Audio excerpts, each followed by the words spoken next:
Amick. We've got ourselves an Amick. Sam Amick, fresh off of his vacationing, I think, joining us right now on the Folsom Lake Honda hotline to hang out and talk about the trade heard around the NBA, I guess, and so much more. Sam, good morning. It's Dave and Jason. Hi.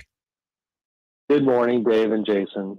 You know, I get up, I brush my hair for you. I'm ready to go on video. So disappointed. That's all right. Well, I don't get to see your smiling faces. Is that our fault or your fault? I don't know. Is it on our end? It's ours. Oh, it's ours. Okay. Chris says it's on our end. Sorry, Sam. You did me a favor because I normally don't get presentable until midday. So appreciate you. Also, I can tell Sam's back because drunk neighbor John's in the chat, and I haven't seen him in months. Yeah. Oh Lord, he's wasted no time. I really haven't. I haven't heard from drunk neighbor John in a long time.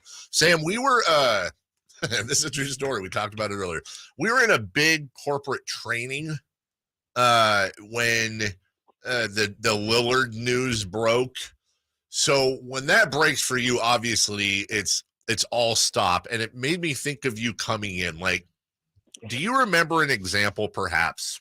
And I know you're plugged in and a lot of times you're breaking these moves, but is there an example that comes to mind of where something like this breaks and it is not the time for you to have to drop everything and work?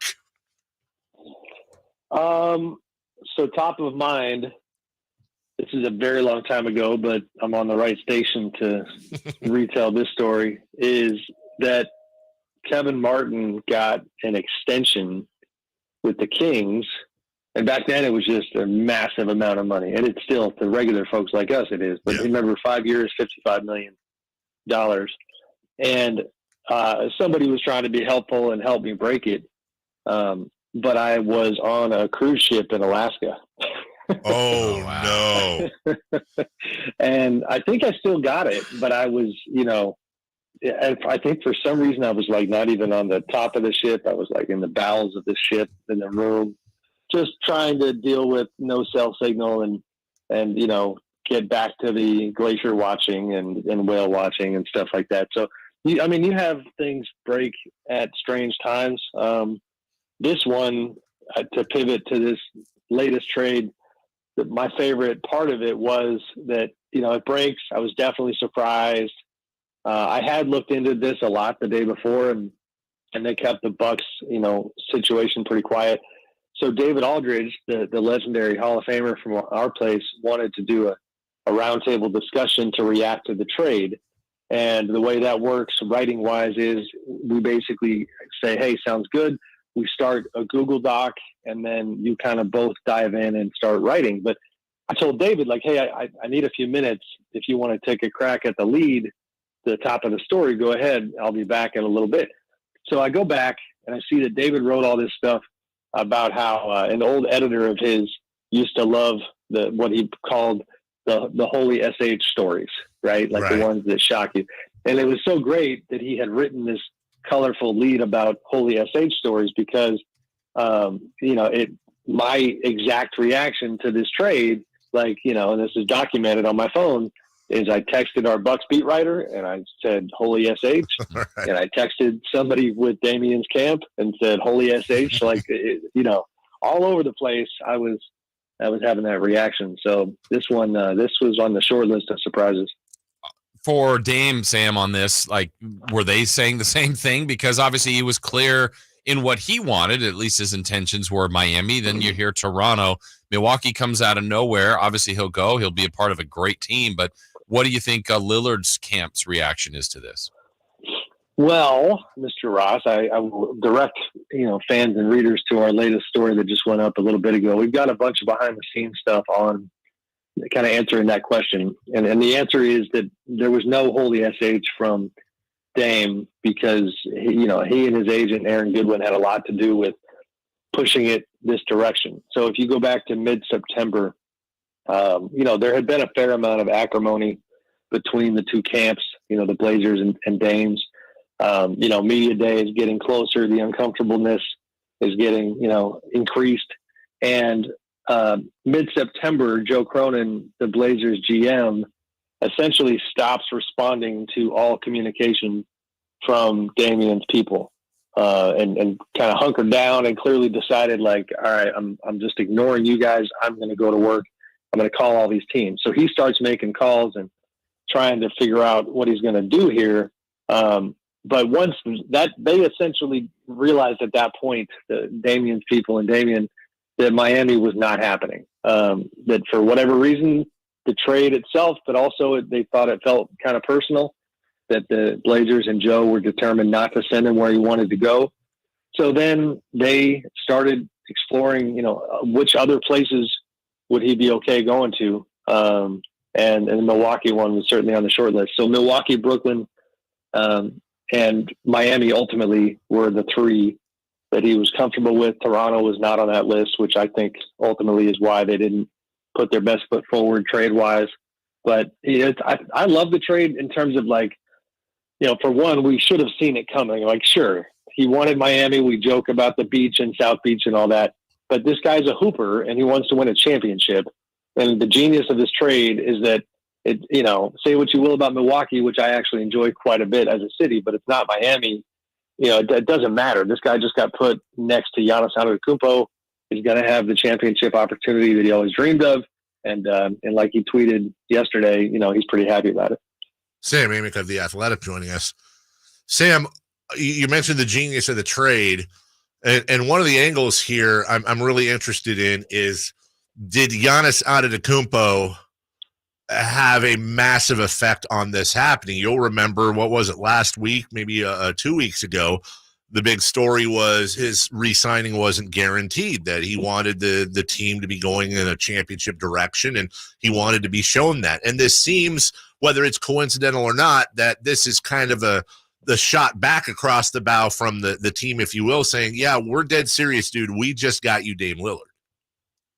For sure. I mean, that the power dynamics in this league never cease to intrigue me and entertain me, and this is a big time one. So Giannis does an interview with the New York Times where he just plainly states that he's not sure that he wants to be in Milwaukee for the long haul unless they're winning titles. So he applies pressure in that interview. Does another podcast visit with a show called 48 Minutes. I don't know the relationship between Giannis and those individual guys, but bottom line, like, he's on there for like 45 minutes. Like, he is just talking and talking and talking, repeats some of the same stuff that, he wants a championship and Milwaukee needs to keep pushing. So the part that I think we missed is like, and I wrote this, is like, okay, was he speaking holistically and just philosophically? Or what now appears to have been happening, in my opinion, is he knew that Dame was a possibility. And I do believe that he was trying to implore the team to do that. Now, that's informed speculation at this point. I need to kind of, get more intel on that. But I was told for sure that, that Giannis, there had been some communication between Giannis and Dame at some point during this process. I mean, Dame has tweeted in the past about, he had a fan ask him one time, if there was one player that you would love to play with to try to win a championship, who would it be? And he said Giannis. Like, there's a mutual admiration there. And it's funny to me because, listen, John Horst, who most listeners have never even heard of, is the GM of the Bucks. And, that dude has got stones for days, in my opinion, because he has now answered Giannis's first pressure application a few years ago by trading for Jrue Holiday and winning a championship. And it's really the same sort of like context and scenario where there were questions about Giannis signing a supermax. They went out, they got Jrue with no guarantees that Giannis was going to sign the extension, but that trade absolutely put him over the edge and compelled him to sign that deal. They're obviously hoping that this does the same thing. And if I had to guess, it probably will, but we'll see.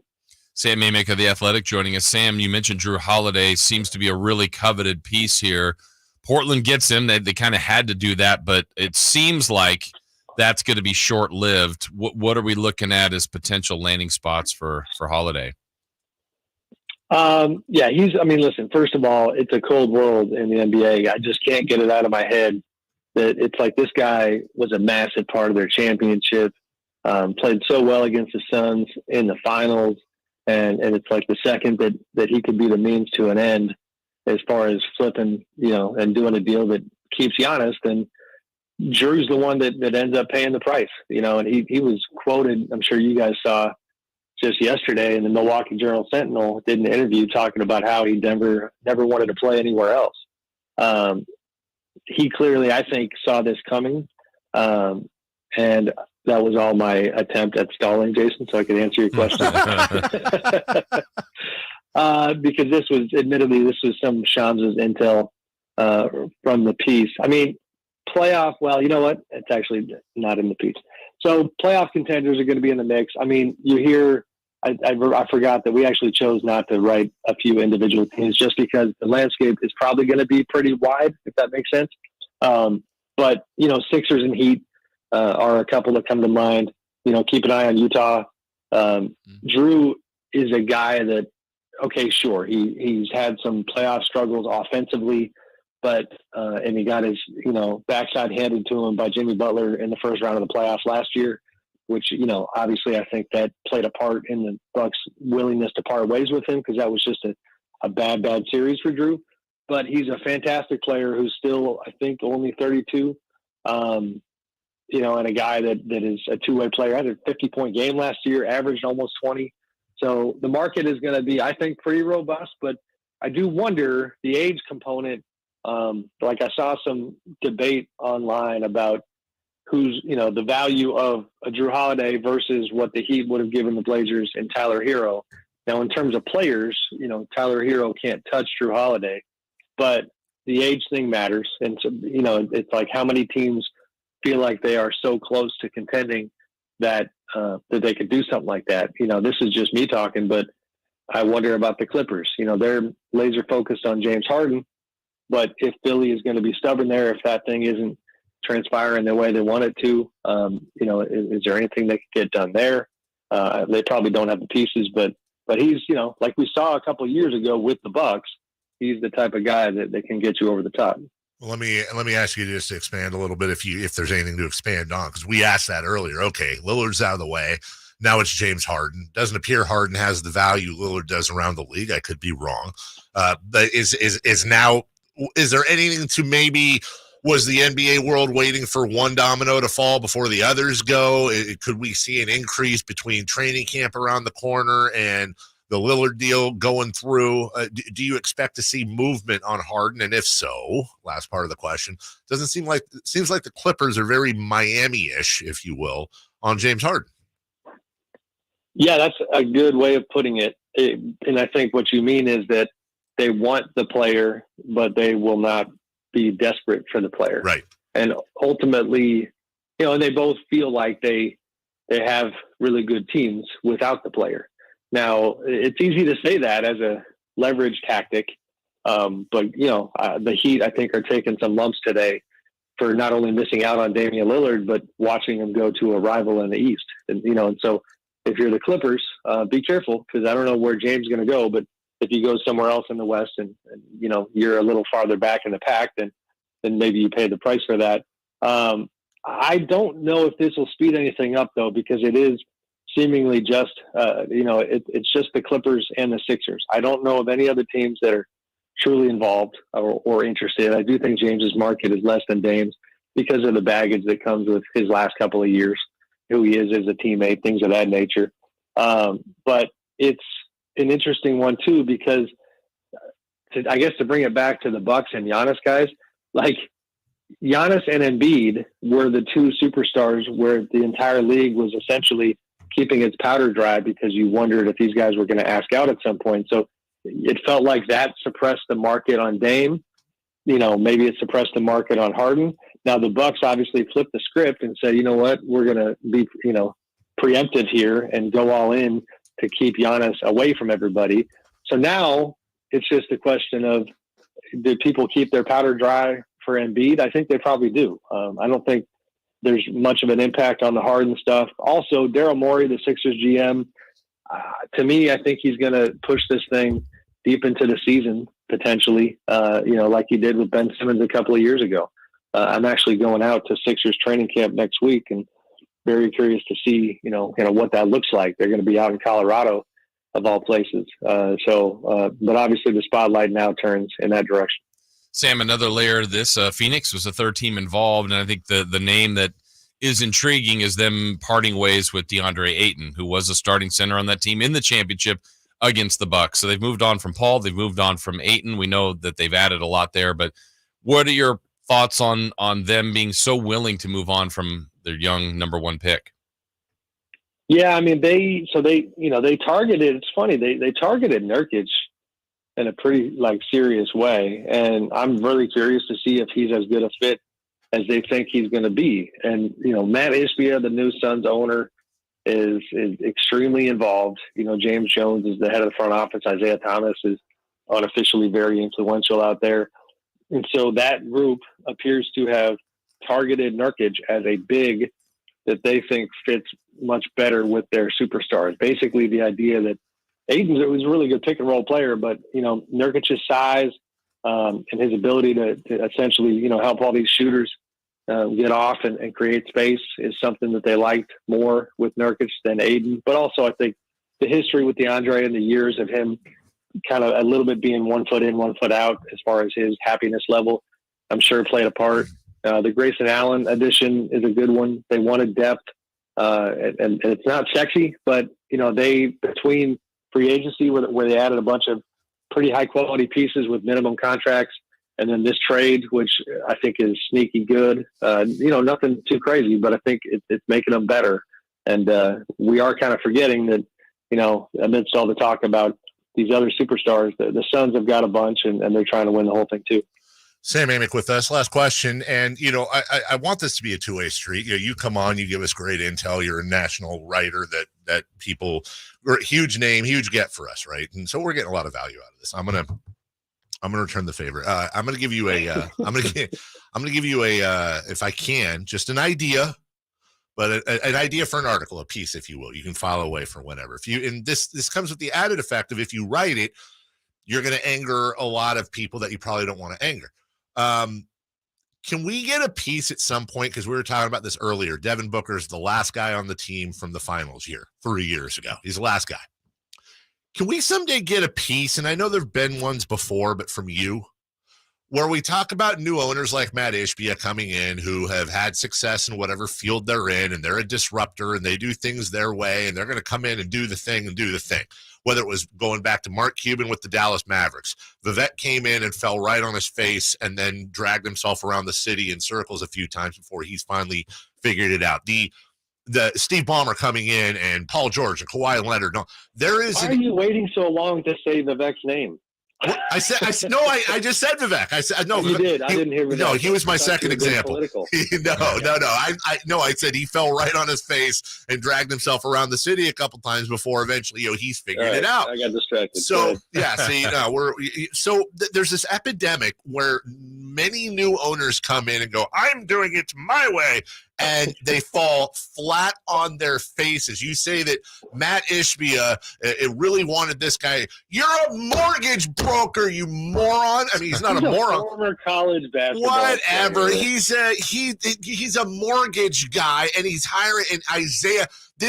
Let me see where I've heard this before. Oh, hold on. Oh my gosh, Vivek and Chris Mullin. And I guarantee you there's 9 other examples of owners coming in and jocking up with a jock and going, I think, they're playing fantasy basketball, and it never works. How do I know the Suns aren't going to win it all this year? How do I know they're not going to make it the finals? Because every other time it doesn't. This experiment doesn't work, and Ishbia is going to screw this team up, which I'm fine with in the meantime, because he's got we'll just call it NAD.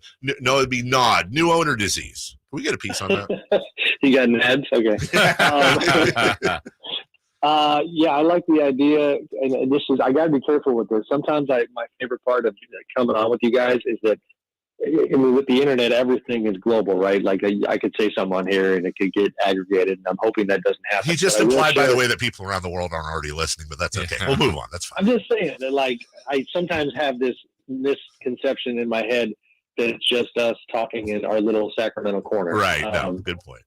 But I will share some insight on that front. I was a little surprised yesterday when, unsolicited, some insight was shared with me from the direction of the Suns that Ishbia was very involved and Ishbia wanted Nurkic. And it was actually essentially shared in the kind of way that, like, feel free to share this with the world. Like, Matt really, really is excited. Matt wanted this. And I highlight that because it's like, what does it tell you that, in my opinion, the motive behind framing the optics that way are probably tied to the fact that they've received a lot of criticism, including from me, about Isaiah Thomas's influence.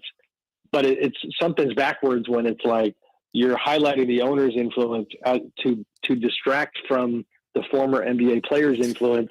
Yeah. And somewhere in there, the GM of the team is involved. You know what I mean? Like, yeah. You know, and so I hear you. Now, I will say, I mean, okay, I get in general what you're talking about, and I know we have to go here, but like he did go out and get Kevin Durant and you know, and Bradley Beal. Sam, sorry, hold on. I didn't mean. Hold on a second. We're in the middle of an interview. I'm getting a phone call. Who is it? Oh, it's Steve Nash on the Lakers. Oh yeah. Oh, that super team with all those veterans. Okay, Steve, I'm talking to Sam. Bye. Years old. What? How old is Durant? Oh, stop it! You're questioning? I know. You're right. It never works, Sam. Yeah. It never works. Yeah. Devin Booker is a bad man. I'm going to say it might work because I actually think that he's going to be the glue. And I mean, they're going to be really good. And with all due respect to friend and colleague, I saw this yesterday on Twitter. Cameron Salerno had a tweet about how he thought the Kings were going to win more games than the Suns. And I vehemently disagree with that take. I think the Suns are going to win a lot of games. No, I agree with you. I think we could all say it at the same time. It just depends on the health. Always, but with that team, sure. It depends on the health. As we go, Sam, breaking Amick news, perhaps. I don't know if this is true or not, but we also have sources. We also have... Oh, here comes John. No, right. It doesn't have to be John. It could be other people that live next to you. But is there any truth to the rumor when the Lillard trade broke? For much of the time after the Lillard trade broke, you were having issues because a neighbor of yours was getting their pool worked on. I was wondering if he was going to mention this. I joked with my wife. I was like, man, the benefits of having neighbors that you like. So the family that's having their pool put in, we're close with and care about deeply. So if it was someone I didn't like, it would be like, annoying. They're having a pool put in, but it was this pouring truck that didn't start until about 2 p.m. and went until about 8 p.m. Yeah. My office is in the front of the house. And I wish I had a decibel level, meter. It was up there, and I'm taking calls in the office, dealing with, first of all, I haven't had work stress in a while. Sure. It's been a few months. And so I'm trying to put stories together. The brain's trying to catch up. So, these are the first world problems that come with working at home and covering the league. But yes, that did happen. All right. Well, I speak for Jason and Christopher Laud and the rest of you are in our thoughts and prayers. And Stop it. Good luck today. Sam, say hi to the family. We'll talk to you next week. Thanks, guys. Be good. And, that's a lot of crap he had to deal with. It's a lot of crap the Suns now had to deal with.